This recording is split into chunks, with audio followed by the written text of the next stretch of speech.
गरमा गरम भात से उषुना हो किंबा अरुआ हो ता सहित साइड्रे थिबो आमर ओडिया मानकर अति प्रिय रोही माछ बेसर। गरमा गरम लाल लाल झोल सहित गरम गरम भात तार तो मजा किछि नियारा थाए। सभिंकर पूरा फेवरेट होता है। आ विभिन्न शैली समस्ते मध्य बने थांती। बनेबा शैली मध्य समस्तंकर अलगा थाए। हेलो एवरीवन, नमस्कार। मु ममता स्वागत करुछि आपण मानकु मो चैनल ओडिया घर चलनी को।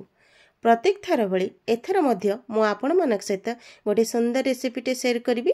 आपण माने समस्ते तो घरे रोही माछ बेसर प्रस्तुत करुथिबे, किंतु मु बनेला भली थरुटिए ट्राई करंतु। बहुत ही टेस्टी लागिबो, डिलीशियस लागिबो। बनेबा शैली बहुत ही सहज अटे। स्वामी को मार्केट को पठे दिली, जाओ रोही माछ मो पे आनिबो। तो रोही माछ मोर पूरा फेवरेट। आ स्वामी मध्य संगे संगे पळेले जाई गोटे फ्रेश गोटे माछटे धरिकी आसिले। माछर काती एई भली भाबरे सफा करिनेले आ बहुत ही बढ़िया पीस सब करिनेले।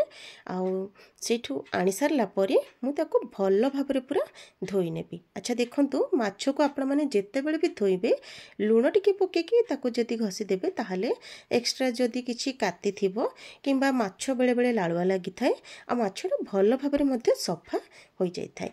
एई भली ट्रिक तो मु सब बेले घरे करि थाए। आपण माने मध्य जदी करूचंती एई भली भाबरे करंतु, जदरा कि माछ बहुत ही बढ़िया भाबरे सफा हो जिवो। एडी माछ को धोई सारला परे लूण हळदी आ लंका गुंडरे मेरिनेशन करके रखि देली। हमर स्पेशल मसला चलंतु प्रस्तुत करिबा।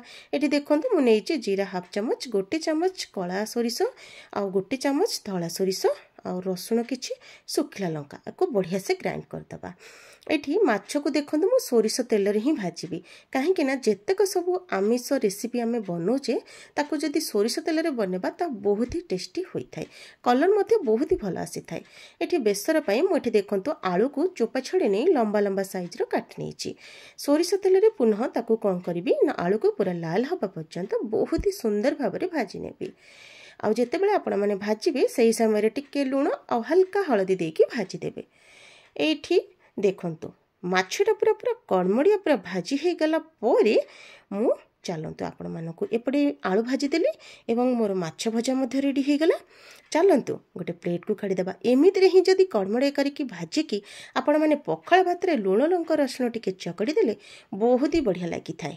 माछ भजा जो दिन हुए से दिन टिके पखाळ माडटा हेले तो चलिबो। आ तेल पके देली, फुटण तापरे पियाज पके साला परे सोरिष मसला, लंका गुंड, हळदी गुंड आ टमाटो दे देली। देखंतु आलू पके साला परे बहुत ही भल भाबरे पूरा आको कसी दबा। जेहेतु सोरिष मसला अल्प कसिबा नहले पिता लागि थाए। गरम पानी को दे देली। एटी देखंतु फुटी सारला परे मु एठी आलू जेते बेले सिझी गला सेही समय परे आंबुल गोटी को दे देली। ता सहित हमर एठी भजाई रखी थिबा माछ को दे देली। आउ 5 रु 7 मिनिट पे कवर कर देली। कवर करिबा परे एठी हमर प्रस्तुत हे गला रोही माछ बेसर, जहा कि बहुत ही टेस्टी लगी थाए। धनिया पत्र ऐड कर देले तो पूरा चार चांद लगी जिवो। रहिली, नमस्कार।